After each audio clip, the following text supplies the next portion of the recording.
আমরা hat trick champion হয়েছি। আমরা হ্যাটট্রিক চ্যাম্পিয়ন হয়েছি, ফেডারেশন কাপ চ্যাম্পিয়ন হয়েছি, লিগ চ্যাম্পিয়ন হয়েছি, জাতীয় লিগ চ্যাম্পিয়ন হয়েছি। মোহামেডান ক্লাব লিমিটেড সুপার কাপের 1 কোটি টাকা মোহামেডান ক্লাব প্রথম পেয়েছে। তারপরে আরেকবার 50 লক্ষ টাকা সেটাও মোহামেডান ক্লাব পেয়েছে।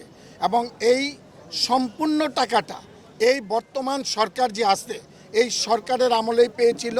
এবং এই সরকার আমলে এই টাকাটা প্রত্যেকটা খেলোয়াড়কে কিন্তু ভাগ করে দিয়ে দেওয়া হয়েছে। সবচেয়ে বড় বিষয় যে আমাদের ক্রীড়া প্রতিমন্ত্রী জনাব আমিনুল হক সাহেব আমাদের মোহামেডান ক্লাবেরই খেলোয়াড়, ওনার দৃষ্টি আছেন এখানে। Dhaka Mohammedan sporting club limited, এবং এই ক্লাবটা লিমিটেড হয়েছে। লিমিটেড হওয়ার পরে আমি ম্যানেজার ছিলাম। আমরা হ্যাটট্রিক চ্যাম্পিয়ন হয়েছি। আমরা হ্যাটট্রিক চ্যাম্পিয়ন হয়েছি, ফেডারেশন কাপ চ্যাম্পিয়ন হয়েছি, লিগ চ্যাম্পিয়ন হয়েছি, জাতীয় লিগ চ্যাম্পিয়ন হয়েছি। এবং এরপরে আপনারা জানেন যে বাংলাদেশে সুপার কাপ 3 বার হয়েছে। মোহামেডান ক্লাব লিমিটেড সুপার কাপের 1 কোটি টাকা মোহামেডান ক্লাব প্রথম পেয়েছে। তারপরে আরেকবার 50 লক্ষ টাকা সেটাও মোহামেডান ক্লাব পেয়েছে। এবং এই সম্পূর্ণ টাকাটা এই বর্তমান সরকার যে আছে এই সরকারের আমলেই পেয়েছিল। এবং এই সরকার আমলে এই টাকাটা প্রত্যেকটা খেলোয়াড়কে কিন্তু ভাগ করে দিয়ে দেওয়া হয়েছে। আপনাদের মাধ্যমে আমরা বলতে চাই যে আমাদের নতুন কমিটি হয়েছে।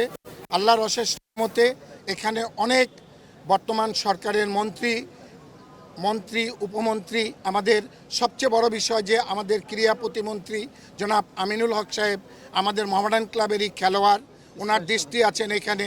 এবং সেই সঙ্গে আরও মন্ত্রী মহোদয়দের এখানে দৃষ্টি আছে।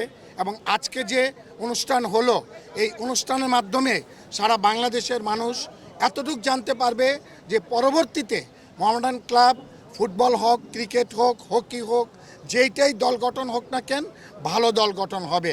এবং মোহামেডান ক্লাবে এখন থেকে চ্যাম্পিয়ন দল গঠন করার জন্য টিম করা হবে। এবং চ্যাম্পিয়ন হয়ে আপনাদের এবং দর্শকদের মুখে হাসি ফোটাবে, এটা আমাদের দৃঢ় বিশ্বাস।